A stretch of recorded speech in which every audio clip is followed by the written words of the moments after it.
Hello दोस्तों, स्वागत है आपका एक बार फिर से doctor Dhirendra Pawar botany class YouTube channel में। और आज का हमारा जो टॉपिक होगा वो टॉपिक है बीएससी सेकेंड ईयर का टॉपिक प्लांट टैक्सोनॉमी से रिलेटेड साइटोटैक्सोनॉमी या role of cytology and molecular biology in taxonomy. Now इस टॉपिक का मतलब क्या है पहले तो हम ये समझेंगे और उसके बाद अपन इसको डिटेल के अंदर लेंगे कि ये टॉपिक क्या है। ठीक है, अब अपन बात कर रहे हैं सबसे पहले किसकी, role of cytology and molecular biology की। तो साइटोलॉजी का मतलब क्या होगा पहले तो, मॉलिक्यूलर बायोलॉजी का मतलब क्या होगा और टैक्सोनॉमी का मतलब क्या होगा। वैसे तो ये आप प्रीवियस क्लासेस के अंदर पढ़ चुके हैं, लेकिन टॉपिक को समझने के लिए हम थोड़ा सा इसके बारे में बताएंगे, उसके बाद में हम टॉपिक शुरू करेंगे।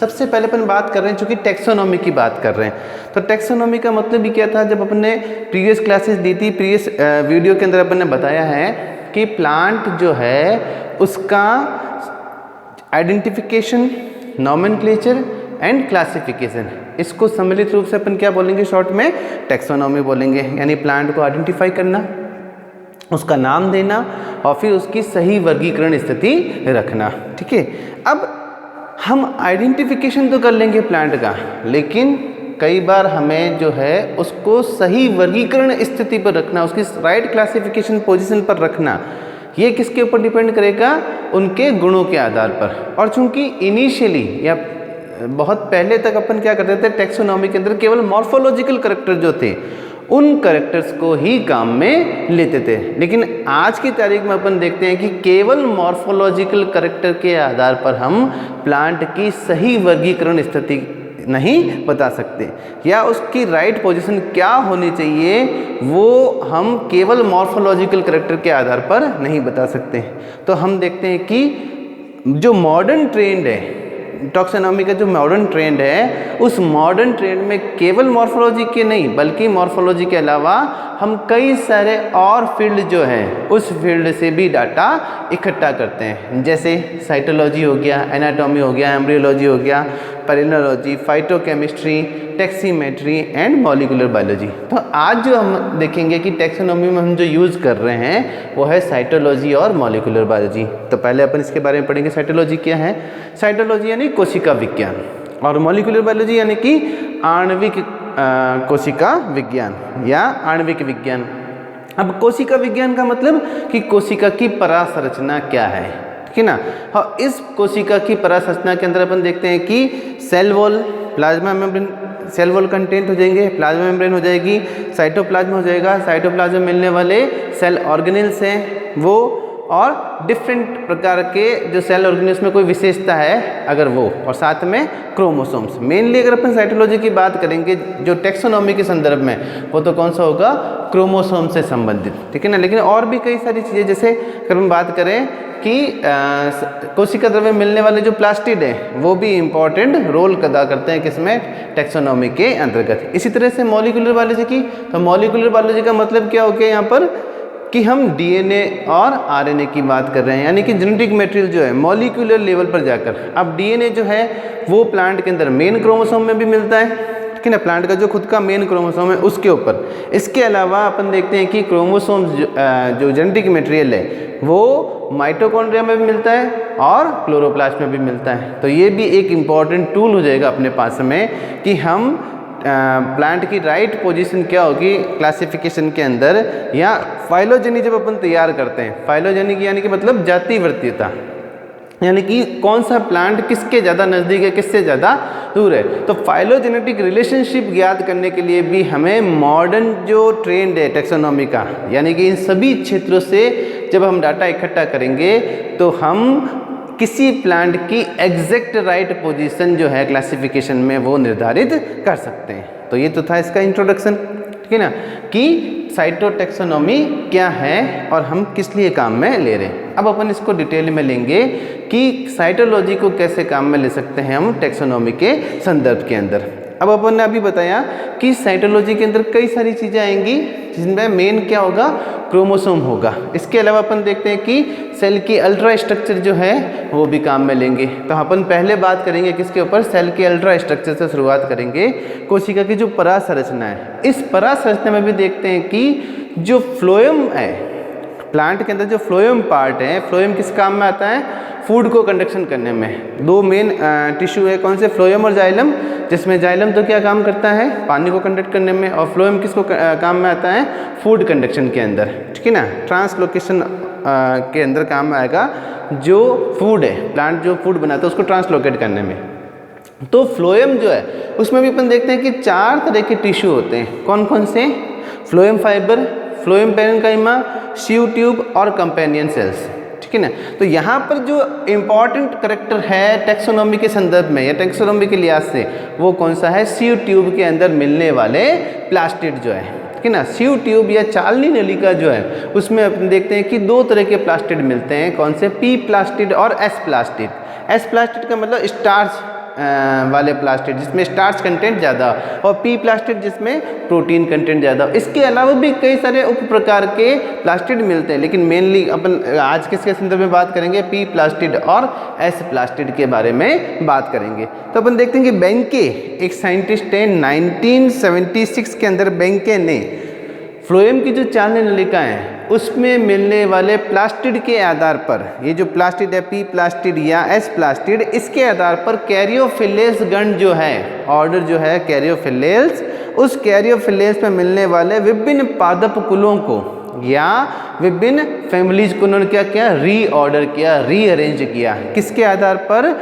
पी प्लास्टिड और एस प्लास्टिड के आधार पर। आज अपन देखते हैं कि इसके आधार पर, हालांकि बहुत ज़्यादा अपन इसको काम में नहीं ले सकते, लेकिन फिर भी देखते हैं कई सारे पेपर आपको मिल जाएंगे जर्नल के अंदर कि कई सारी फैमिलीज को रीअरेंज किया गया है या उनके अंदर मिलने वाले जीनस को रीअरेंज किया गया है। किसके आधार पर?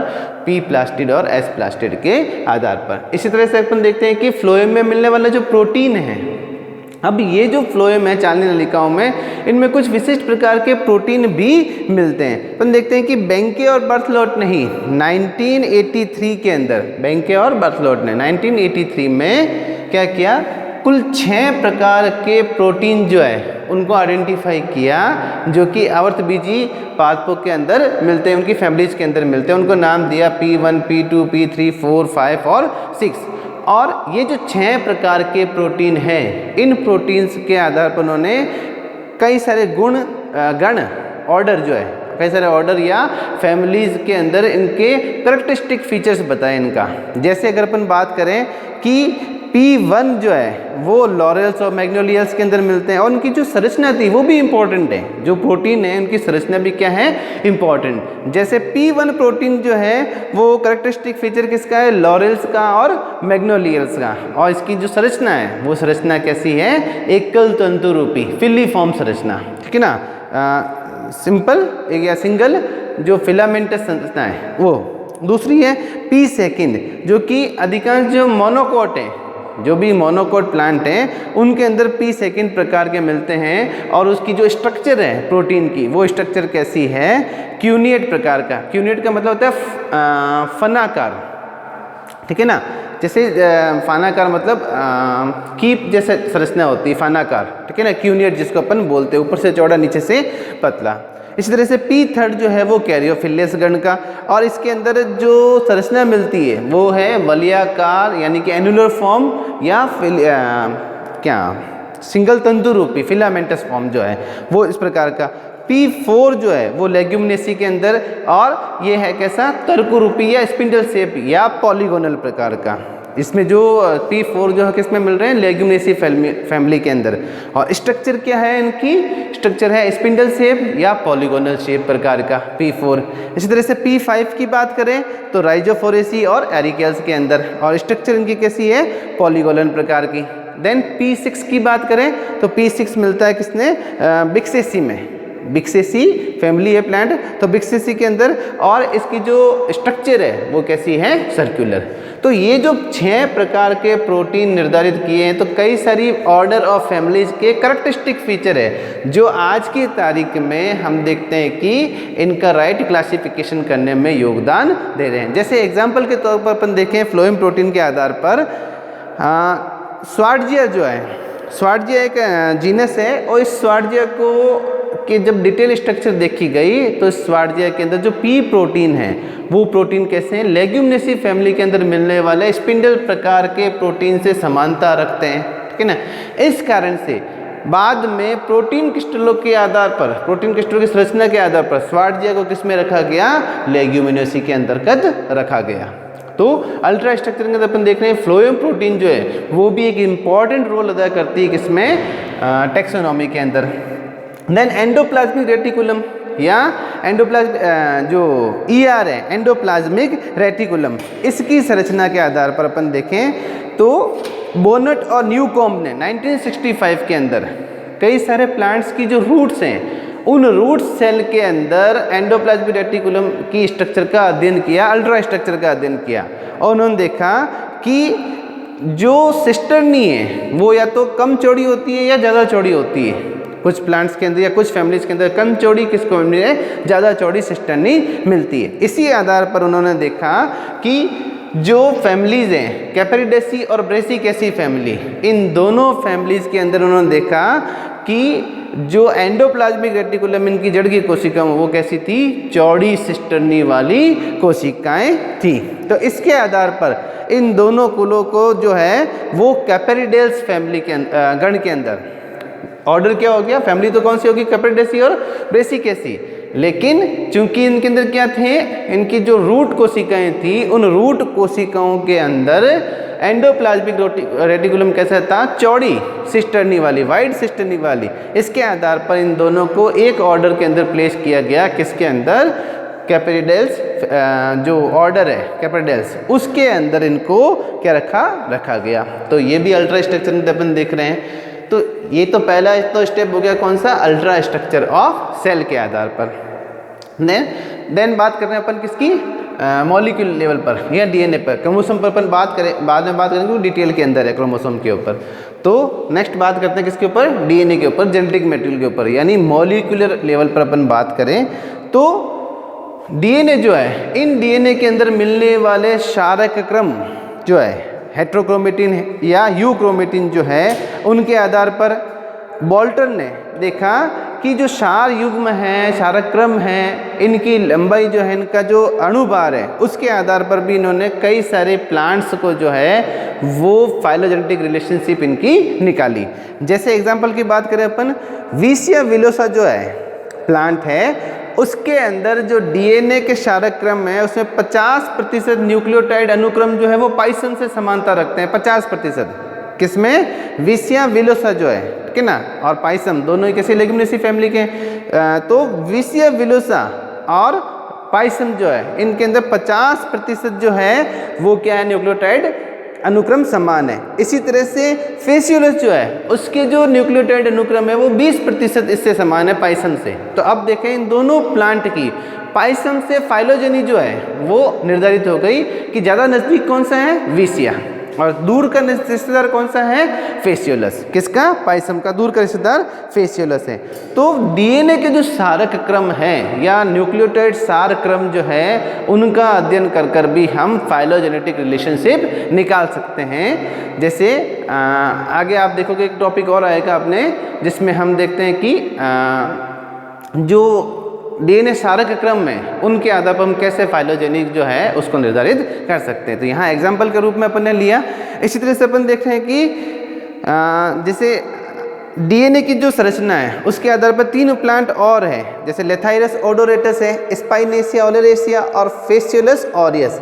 इन सभी के अभिनिर्धारण के अंदर माइटोकॉन्ड्रियल DNA जो है उसका उपयोग किया गया। इन सब की राइट पोजीशन ज्ञात करने के लिए माइटोकॉन्ड्रियल DNA। कौन कौन से प्लांट है, स्पाइनेसिया ओलेरेसिया जिसको अपन पालक बोलते हैं, फेसियोलस ऑरियस और लेथाइरस ओडोरेटस, इन तीनों का अभिनिर्धारण जो है वो माइटोकॉन्ड्रियल DNA के आधार पर किया गया। अब माइटोकॉन्ड्रियल DNA क्या है, माइटोकॉन्ड्रिया अपन जानते हैं एक सेल ऑर्गेनेल है और सेमी ऑटोनोमस सेल ऑर्गेनेल है जो अर्ध स्वायत्त अंग जिसको बोलते हैं। क्यों, क्योंकि इसके अंदर भी DNA होता है। और ये जो DNA माइटोकॉन्ड्रिया की जो अपन देखते हैं प्रोजेनी में जाता है वो जो है मदर सेल से, यानी कि जो साइटोप्लाज्म है उस साइटोप्लाज्म से आता है, मैटरनल हेरिडिटी जिसको अपन बोलते हैं। तो यहाँ अपन देखते हैं कि माइटोकॉन्ड्रियल DNA के अंदर कम से कम चेंजेज होते हैं, कम से कम चेंजेज होते हैं। इसीलिए इसको अपन फाइलोजेनिक रिलेशनशिप जो है, फाइलोजेनेटिक रिलेशनशिप, उसको ज्ञात करने में अपन क्या कर सकते हैं, माइटोकॉन्ड्रियल डीएनए का उपयोग करते हैं, जिसकी सहायता से हम किसी प्लांट की नज़दीकी क्या दूर, जो कितना दूर है या कितना नज़दीक है या उनका फाइलोजेनेटिक रिलेशनशिप क्या है वो ज्ञात करने में आज हम काम में ले रहे हैं। इसी तरह से क्लोरोप्लास्टिक डीएनए जो है उसको भी हम काम में लेते हैं, किसमें, टैक्सोनॉमी के अंदर। तो ये तो हुआ कौन सा, अल्ट्रा स्ट्रक्चर के आधार पर सेल की। देन अपन बात करते हैं किसमें, क्रोमोसोम के आधार पर, जो कि साइटोलॉजी का पार्ट, मेन पार्ट है, अपन देख रहे हैं साइटोटैक्सोनॉमी के अंदर। तो क्रोमोसोम क्या है, बस थोड़ा सा इंट्रोडक्शन क्रोमोसोम का, फिर अपन डिटेल में लेंगे, लंबा टॉपिक है अपना। तो क्रोमोसोम क्या है, जो डीएनए है वो डीएनए एक निश्चित फॉर्मेट के अंदर स्टोन प्रोटीन के ऊपर क्या होते हैं, लिपटे हुए होते हैं और एक निश्चित आकृति बनाते हैं, और इनकी संख्या जो है वो स्पीसीज टू स्पीसीज क्या होती है, फिक्स होती है, ठीक है ना। और किसी स्पीसीज में जो है, जैसे अगर अपन बात करें ह्यूमन है, उसमें फिक्स क्रोमोसोम नंबर होते हैं। इसी तरह से गाय है, घोड़ा है, गधा है, या प्लांट की नीम, पीपल, बरगद, जो भी प्लांट है, इन सब के अंदर अपन देखते हैं कि क्रोमोसोम्स जो है उनकी एक नंबर निश्चित होता है।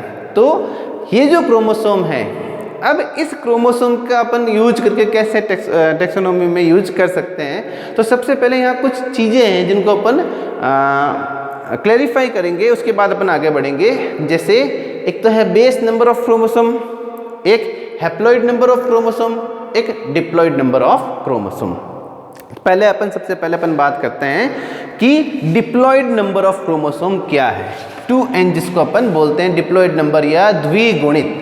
जैसे एग्जांपल में लेता हूँ ह्यूमन का, हम ह्यूमन देखते हैं कि 46 क्रोमोसोम जो है वो हमारे अंदर होते हैं, 23 जोड़ी क्रोमोसोम, 46 जो है, ठीक है ना।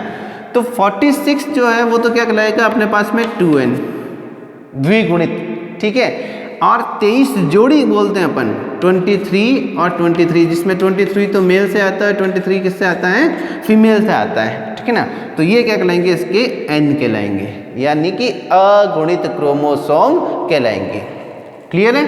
तो द्विगुणित और अगुणित तो मतलब समझ में आ गया आपका, सिंपल है, ठीक है, कि द्विगुणित क्रोमोसोम नंबर क्या है और अगुणित क्रोमोसोम नंबर क्या है, या डिप्लॉइड और हैप्लॉइड क्या है। फिर ये क्या है, एक्स क्या है, या बेस नंबर ऑफ क्रोमोसोम क्या है। तो बेस नंबर ऑफ क्रोमोसोम कौन सा है, बेस नंबर ऑफ क्रोमोसोम्स का मतलब है कि lowest known ancestral number of a particular plant genus. क्या मतलब है इसका, कि कोई प्लांट जीनस है, उसका कोई वाइल्ड टाइप है, और उस वाइल्ड टाइप के अंदर लोवेस्ट क्रोमोसोम नंबर क्या था उसका, और आज की तारीख में उसके कई सारे सदस्य मिलते हैं, तो वो प्लॉइडी होकर बने, बहुगुणिता होकर बने हैं। तो इसके आधार पर अपन देखते हैं कि उसका लोवेस्ट क्रोमोसोम नंबर क्या होगा, वो क्या कहलाएगा, बेस नंबर कहलाएगा। इसको पहले एक एग्जांपल के द्वारा समझेंगे ताकि कंफ्यूजन क्लियर हो जाए। जैसे अपन देखते हैं कि जो टिट्रिकम एस्टाइवम है, ठीक है ना, टिट्रिकम एस्टाइवम यानी कि जो गेहूँ जिसकी अपन बात कर रहे हैं, उसका जो 2n नंबर है वो 42 है, ठीक है ना। क्या है, जो 2n नंबर वो तो क्या हो गया, 42 क्रोमोसोम हो गया। तो इसका n नंबर क्या होगा, अगर अपन बात करें n नंबर की, ये तो हो गया 2n, n नंबर क्या होगा 21, अगुणित जो है। लेकिन ये जो 2n है, ये 2n इसके वाइल्ड टाइप में नहीं था। आज की तारीख में जो हम देख रहे हैं ये अपने आप में इसका हेक्साप्लॉइड है। क्या है इसका, हेक्साप्लॉइड। 6 बार इसका जो क्रोमोसोम है वो गुणित हुआ है, और तब जाकर हमें आज की तारीख में जो टिट्रिकम एस्टाइवम दिख रहा है वो इस तरह से दिख रहा है। तो इसका बेस नंबर क्या होगा, बेस नंबर इसका है केवल 6, ठीक है ना, सॉरी बेस नंबर इसका 7, हेक्साप्लॉइड है, 7 6 42, ठीक है ना। तो हेक्साप्लॉइड है चूंकि, और बेस नंबर इसका क्या हो गया, 7 बेस नंबर हो गया। तो यहाँ अगर अपन बात करें किसके, गेहूं के संदर्भ में, तो x हो गया, x बराबर 7 हो गया, n बराबर 21 और 2n बराबर 42 हो गया। तो बेस नंबर जो है वो बेस नंबर वाइल्ड टाइप में होता है, या इसके जो एंसेस्ट्रल है, lowest known ancestral, lowest number of chromosome in known ancestral, जो भी जिसको हमने पहचान लिया कि ये इसका पूर्वज है, वाइल्ड टाइप का पूर्वज है, जिसमें लोवेस्ट नंबर ऑफ क्रोमोसोम है उसके, ठीक है ना। जैसे हमने यहाँ पहचाना टिट्रिकम के अंदर कि इसका जो वाइल्ड टाइप है उसके अंदर जो बेस क्रोमोसोम नंबर है वो केवल कितना है, 7 और आज की तारीख में जो हमें दिख रहा है वो कैसा है, इसका हेक्साप्लॉइडी है। तो बेस नंबर जो है क्रोमोसोम्स के वो अभी निर्धारण में, फैमिलीज के अभी निर्धारण में, जीनस के अभी निर्धारण में इम्पॉर्टेंट रोल अदा करते हैं, इम्पॉर्टेंट रोल अदा करते हैं जो बेस नंबर है क्रोमोसोम्स के। जैसे कि अपन देखें आवर्तबीजी जो फैमिली है, उन आवर्तबीजी फैमिली के अंदर जो बेस क्रोमोसोम्स हैं वो बेस क्रोमोसोम 5 से लेकर 14 के बीच में रेंज करते हैं। बेस क्रोमोसोम की बात कर रहे हैं अपन, जो आवर्तबीजी है उसमें 5 से लेकर 14 के बीच में क्या हो गया, वेरीज कर रहे हैं या रेंज है इनकी, ये इनकी रेंज क्या है आवर्तबीजी पौधों में 5 से लेकर 14 तक बेस क्रोमोसोम नंबर। जैसे कई सारे एग्जांपल ले सकते हैं अपन, पियोनियसी है उसमें एन जो है बेस नंबर जो है 5 है, रेनुकुलेसी है 7, लिम्नेथियसी है 5, कैलिट्राइसी है 5, ये एरिकेल्स है 6, रोजिडी है 5, कैक्टेसी है 11 और कैरियोफिलिडी जो है वो 14। तो ये जो बेस नंबर है, ये बेस नंबर इम्पॉर्टेंट रोल अदा करते हैं किसमें, प्लांट की फाइलोजेनिक रिलेशनशिप निकालने में या राइट पोजीशन ऑफ क्लासिफिकेशन, उसका क्लासिफिकेशन का राइट पोजीशन क्या होगी। तो अब एग्जांपल से लेते हैं। ये तो पहले क्या हो गया, अपना बेस क्लियर हो गया कि भाई बेस नंबर क्या है, अगुणित क्या है, द्विगुणित क्या है, ठीक है ना। और इसी तरह से अगर अपन देखते हैं कि क्रोमोसोम की जो मॉर्फोलॉजी है वो भी इंपॉर्टेंट रोल अदा करती है। अब मॉर्फोलॉजी कैसे होगी कि उसमें सेंट्रोमियर की पोजीशन क्या है उसके आधार पर, जैसे वी शेप है मेटासेंट्रिक जिसको अपन बोलते हैं, यानी कि जिसमें सेंट्रोमियर जो है वो सेंट्रोमियर क्या है बीच में, यानी दोनों जो भुजाएं हैं उनकी लंबाई एक समान होती है।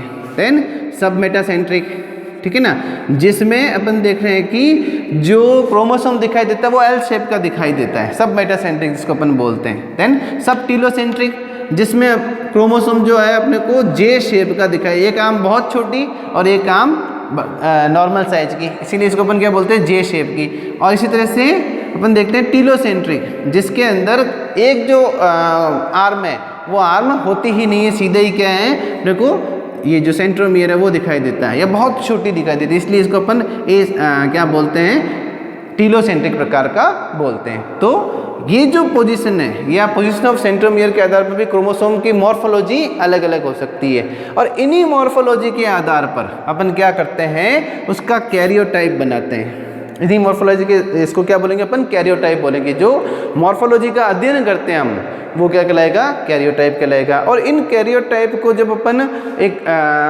पिक्चर के रूप में अरेंज करते हैं, ग्राफिक्स के रूप में अरेंज करते हैं तो वो क्या कहलाएगा, इसका ईडियोग्राम कहलाएगा क्रोमोसोम का, ठीक है ना। जैसे बहुत कॉमन तुमने कई बुक्स के अंदर फोटोग्राफ देख रखा होगा ह्यूमन क्रोमोसोम का ईडियोग्राफ, ह्यूमन के जितने भी 23 क्रोमोसोम है उनका ईडियोग्राम देखा होगा, इस तरह से जमे हुए क्रोमोसोम्स को, ठीक है ना। और सबसे लास्ट में अपन देखते हैं एक्स और वाई क्रोमोसोम अपन को दिखाई देते हैं इस तरह से। तो ये जो है ये इसका क्या कहलाएगा, ईडियोग्राम कहलाएगा। तो ईडियोग्राम जो है उसका अध्ययन भी कर हम क्या कर सकते हैं, प्लांट की राइट पोजीशन ज्ञात कर सकते हैं या टैक्सोनॉमी में इनको अपन यूज में ले सकते हैं उनकी फाइलोजेनेटिक रिलेशनशिप ज्ञात करने में। इसी तरह से साइज ऑफ क्रोमोसोम जो है वो मेनली वेरी करते हैं किसमें, स्मॉल साइज क्रोमोसोम्स में और लार्ज साइज क्रोमोसोम में। तो अपन इन सब को यानी क्रोमोसोम्स के रिलेटेड जो भी है उसको अपन एक एक करके एग्जांपल लेंगे। जैसे सबसे पहले अपन बात करते हैं बेस्ड ऑन क्रोमोसोम नंबर, या क्रोमोसोम के नंबर के आधार पर हम कैसे जो टैक्सोनॉमी में काम में ले सकते हैं। जैसे separation at species level, example लेते हैं अपन मोनोट्राफा की जो 2 स्पीसीज शुरुआत में, मोनोट्राफा की 2 स्पीसीज जो उनको मॉर्फोलॉजिकली बिल्कुल एक जैसी दिखाई देती थी, मॉर्फोलॉजिकली बिल्कुल एक जैसी दिखाई देती थी, उनको डिफ्रेंशिएट करना बहुत मुश्किल था। लेकिन जब उनके क्रोमोसोम का अध्ययन किया गया तो एक में 2n बराबर 48 था और एक में 2n बराबर 16 था। इसी आधार पर उन दोनों को अलग अलग स्पीसीज माना गया। हालांकि मॉर्फोलॉजिकली क्या था, बिल्कुल हूबहू एक जैसी दिखाई दे रही थी, बहुत माइनर डिफरेंस था। तो अब चूंकि यहाँ अगर अपन केवल मॉर्फोलॉजी के आधार पर उसको देखें तो वो एक ही स्पीसीज होगी, लेकिन जब क्रोमोसोम नंबर के आधार पर देखा गया तो एक में 48 क्रोमोसोम है और एक में 16 क्रोमोसोम थे 2n बराबर। इसी आधार पर उनको 2 स्पीसीज माना गया, एक को मोनोट्रोपा हाइपोप्टिस नाम दिया गया और दूसरे को मोनोट्रोपा हाइपोफेजिया नाम दिया गया। ये तो एग्जाम्पल था किसके, स्पीसीज लेवल का। देन अपन देखते हैं इंटर स्पेसिफिक लेवल पर, यानी कि अंतः जातीय स्तर पर भी। जैसे एग्जाम्पल लेते हैं अपन वेरोनिका जो है, वेरोनिका के दो जो है वो साइटोटाइप्स मिलते हैं, ठीक है ना, काफ़ी हद तक एक दूसरे से मिलते जुलते, काफ़ी हद तक एक दूसरे से मिलते जुलते। तो अब इनको भी क्रोमोसोम नंबर के आधार पर क्या किया, सब स्पीसीज माना गया। क्रोमोसोम नंबर के आधार पर काफ़ी हद तक मिलते जुलते हैं। जैसे वेरोनिका प्रोस्टेटा और सब स्पीसीज प्रोस्टेटा, जिसमें अगुणित नंबर जो है n बराबर वो कहते 8, और इसी तरह से या बेस नंबर जो था वो 8 था, और जो वेरोनिका प्रोस्टेटा दूसरे को शियरी नाम दिया गया, सब स्पीसीज, जिसमें जो बेस नंबर थे वो क्या निकले, 16 निकले, यानी कि इनको सब स्पीसीज माना गया। तो इंटर स्पेसिफिक लेवल पर भी हमने देखा कि क्रोमोसोम के जो नंबर हैं वो इम्पोर्टेंट रोल अदा करते हैं। देन एट जेनरिक लेवल या जीनस लेवल पर, ये तो था स्पीसीज लेवल पर। देन जीनस लेवल की अपन बात करें तो दो प्लांट सिसेंडिया फिलीफॉर्मिस और माइक्रोकेला पुसिला, इनिशियली या ओरिजिनली इन दोनों को एक ही जीनस में रखा गया था, किसमें, सिसेंडिया में रखा गया था। लेकिन बाद में जो बेस नंबर ऑफ क्रोमोसोम था उसके आधार पर एक में जो था n बराबर 13 और एक में n बराबर 10 था, तो इनके आधार पर एक को तो सिसेंडिया फिलीफॉर्मिस और दूसरे को अलग जीनस माइक्रोकेला के अंदर रखा गया, माइक्रोकेला पुसिला नाम जिसको दिया गया। इसी तरह से अपन देखते हैं टेफ्रोशिया की जो स्पीसीज है, उन सभी स्पीसीज में क्रोमोसोम नंबर जो है वो कितना है, 2n बराबर 22 है, ठीक है ना। लेकिन एक एक्सेप्शन है, किसमें, टेफ्रोशिया कॉन्स्ट्रिक्टा, जिसमें 2n बराबर 16 मिल रहा था।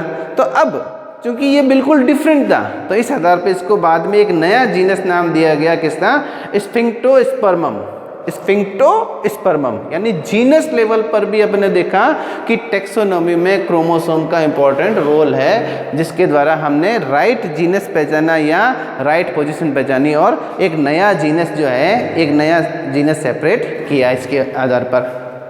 देन अपन देख रहे हैं कि जो ट्राइब लेवल है, ट्राइब लेवल पर भी जैसे बोरेनी और रूटेसी जो है, बोरेनी ऑफ रूटेसी, रूटेसी फैमिली की जो ट्राइब बोरेनी है उसमें जो बेस नंबर ऑफ क्रोमोसोम है वो 7 से लेकर 19 तक जो है वो वेरी करते हैं, रेंज है इनकी 7 से लेकर 19 तक। तो इसी आधार पर उनको रीअरेंज किया गया है, जो रूटेसी फैमिली की जो ट्राइब्स है उनको रीअरेंज किया गया है। देन नेक्स्ट एग्जांपल है, जैसे फैमिली लेवल की बात करें अपन, एट अ फैमिली लेवल, यहाँ अपन बात करें रेननकुलिसी जो है, इन रेननकुलिसी की जो विभिन्न ट्राइब्स है उन ट्राइब्स के अंदर जो क्रोमोसोम नंबर है वो 7, 8 और 9 इन तीनों के बीच में वेरी करता है, रेंज करता है, 7, 8 और 9 के बीच में, ठीक है ना। और इन दोनों के अंदर दो तरह के जो क्रोमोसोम पाए जाते हैं, स्मॉल क्रोमोसोम और लार्ज क्रोमोसोम। स्मॉल यानी कि छोटी साइज के क्रोमोसोम और बड़ी साइज के क्रोमोसोम रेननकुलिसी के। तो इसी आधार पर अपन ने देखा कि रेननकुलिसी के वो सदस्य जिनके अंदर बेस नंबर क्या है 7 और स्मॉल क्रोमोसोम मिलते हैं, उन सबको किस में रखा गया, थैलिक ट्री के अंदर। ये ट्राइब जो है वो थैलिक ट्री ट्राइब के अंदर रखा गया। इसी तरह से n बराबर अगर 9 है, यानी कि बेस, यहाँ अपन बार बार कंफ्यूजन नहीं करना है n और x, यहाँ n का मतलब भी x ही बात कर रहे हैं अपन, किसकी, बेस नंबर की ही बात कर रहे हैं। तो बेस जो है अगर 9 है, बेस नंबर ऑफ क्रोमोसोम, और लार्ज क्रोमोसोम है, इसके अंदर दो ग्रुप हो गए, एक तो बेस नंबर 7 और स्मॉल क्रोमोसोम, दूसरा बेस नंबर 7, 9 और लार्ज क्रोमोसोम। तो उनको किस में रखा, कॉप्टोइडी के अंतर्गत रखा, जो ट्राइब है कॉप्टोइडी ट्राइब के अंदर रखा। तो ये कुछ एग्जाम्पल है, हालांकि बहुत लंबा टॉपिक है, अपन को सैकड़ों एग्जाम्पल ऐसे मिल जाएंगे कि जिसमें क्रोमोसोम को यूज लेकर हमने क्या किया कि प्लांट्स की सही राइट पोजीशन या फाइलोजेनेटिक रिलेशनशिप निकाला। लेकिन चूंकि हमारे पास में आज ये छोटा एक टॉपिक केवल समझाने के तौर पर अपन ने लिया इसको, तो साइटोटेक्सोनॉमी जो है इसमें काफ़ी कुछ एग्जाम्पल आज हमने इस वीडियो के अंदर समझाए। इसी तरह से साइटोलॉजी के अंदर अपन देखते हैं कि एनाटॉमी भी इंक्लूडेड है, एम्ब्रियोलॉजी भी इंक्लूडेड है, फेलिनोलॉजी भी इंक्लूडेड है, फाइटोकेमिस्ट्री भी इंक्लूडेड है, टेक्सोनॉमी भी इंक्लूडेड है। लेकिन ये सभी सेपरेट टॉपिक है, सभी सारे सेटेड टॉपिक है। आज अपन ने जो टॉपिक इंक्लूड किया था वो कौन सा था साइटोटैक्सोनॉमी के अंदर, cytology and molecular biology in taxonomy, role of cytology, ठीक है ना।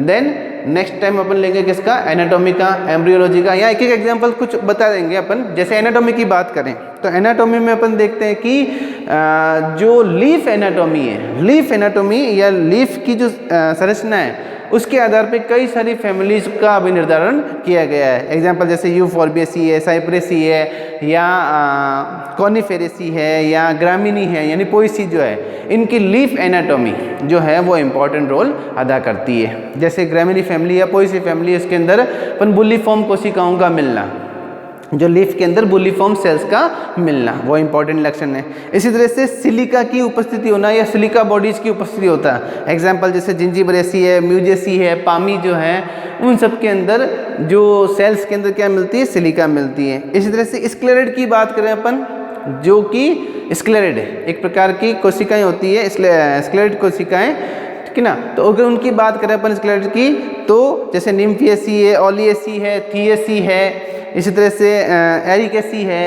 तो ये वो फैमिलीज हैं जिनको एनाटॉमी के आधार पर भी क्या किया गया, रीअरेंज किया गया या इनका फाइलोजेनेटिक रिलेशनशिप निकाला गया है। इस तरह से एम्ब्रियोलॉजी की बात करें तो अपन जो पोडोस्टेमिनेसी जो है उसमें सीडो एम्ब्रियो सैक का मिलना एक लाक्षणिक कैरेक्टर है, उसका कैरेक्टरिस्टिक फीचर है। तो देखा जाए तो ये सेपरेट टॉपिक है, ठीक है ना, पूरा का पूरा सेपरेट टॉपिक। जैसे आज अपन ने डिटेल में लिया साइटोलॉजी और क्रोमोसोम्स से रिलेटेड, वैसे वैसे अपन डिटेल में ले सकते हैं किसको, पैलिनोलॉजी को और फाइटोकेमिस्ट्री और टैक्सीमेट्रिक्स को। तो अपन नेक्स्ट टॉपिक्स में या नेक्स्ट वीडियोज़ में अपन इसके ऊपर भी डिस्कस करेंगे, इसके ऊपर फाइटोकेमिस्ट्री के ऊपर और टैक्सीमेट्रिक्स के ऊपर। तो उम्मीद करता हूँ कि आपको ये टॉपिक बहुत अच्छा लगा होगा। डिटेल में मैंने इनके कुछ एग्जाम्पल्स भी लिए हैं ताकि एग्ज़ाम पॉइंट ऑफ व्यू से भी आप इनको यूज़ कर सकते हैं। तो उम्मीद करता हूँ कि काफ़ी अच्छा वीडियो आपको लगा होगा। अगर आपको अच्छा लगे तो लाइक कीजिए, शेयर कीजिए और इसके ऊपर कमेंट्स लिखिए।